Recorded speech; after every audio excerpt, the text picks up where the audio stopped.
అందం ఆరోగ్యానికి స్వాగతం.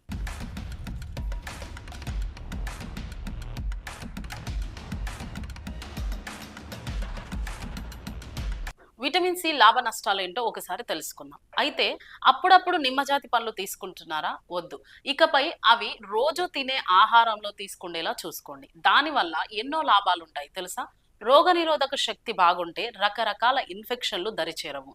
జలుబు, జ్వరం లాంటివి బాధించవు. ఒకవేళ వచ్చిన త్వరగా కోలుకునేలా చేస్తుంది. రోగనిరోధక శక్తి బాగుంటే అలసట కూడా దరిచేరదు.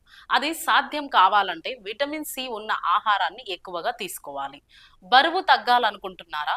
రోజువారీ ఆహారంలో ఈ పోషకం వీలైనంత ఎక్కువగా ఉండేలా చూసుకోవాలి. సి విటమిన్ రక్తంలో చక్కెర స్థాయిల్ని నెమ్మదిగా విడుదలయ్యేలా చేస్తూనే క్యాలరీలను కరిగిస్తుంది. అలా బరువు తగ్గే అవకాశం ఉంటుంది. బాగా ఒత్తిడిగా ఉన్నప్పుడు ఏదో ఒకటి తినేసే బదులు సి విటమిన్